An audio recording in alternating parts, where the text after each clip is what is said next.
எதுக்கு உங்க குழந்தையெல்லாம் தூக்குறீங்க? யார் கூப்பிட்டாலும் போயிடுவியா நீ? என் பிள்ளைய 3 மாதம் ஆச்சு மேம். பச்சை குழந்தைய தூக்கினா கூட தப்பான பார்வையில் மேம். ஜெப்டோ மேம். அப்படிங்களா? கதை மட்டும் கொஞ்சம் தருங்களேன். இங்கே நின்னுக்கோ. காசு எடுத்துட்டு எவ்வளோங்க? 150 மேம். வெயிட் பண்ணுங்க. ஹாய் பாப்பா. என்ன ஐயா சிரிக்கிறீங்க? ஒரு உமா தெரியுங்களா? முட்டை தெரியுங்களா? ஐயா குட்டி பாப்பாவா இருக்கீங்க. என்ன படிக்கிறீங்க?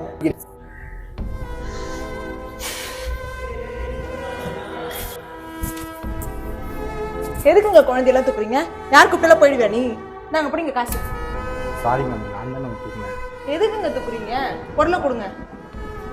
சாரி மேம், நான் இங்கே வந்து வேலை செஞ்சிட்ருக்கேன் மேம். என் பிள்ளைய 3 மாதம் ஆச்சு மேம். பார்த்தோன்னே பாசத்தில் தானே தூக்குனேன். மற்றபடி நீங்கள் நினைக்கிற மாதிரிலாம் ஒன்றும் இல்லை மேம். சாரிங்க. ஐயோ மேம், நீங்கள் மேம் சாரி சொல்கிறீங்க. சொசைட்டி நம்மளை அது மாதிரி மாற்றி வச்சுருக்கு. பச்சை குழந்தைய தூக்கினா கூட தப்பான பார்வையில் பார்க்குற அளவுக்கு நிறைய பேர் இருக்கிறதால தான் பாசத்தில் பார்க்குறவங்க பார்வை கூட தப்பாக தெரியுது. பரவாயில்ல மேம், உங்கள் பிள்ளைய நீங்கள் தானே பத்திரமா பார்த்துக்கணும். வரேன் மேம். எங்கேயோ யாரோ செய்கிற ஒரு சிலரோட தப்பால இங்க பல பேரோட உண்மையான பாசம் கூட நம்ம கண்ணுக்கு தப்பாக தான் தெரியுதுல்ல. தேங்க்ஸ் ஃபார் வாட்சிங்.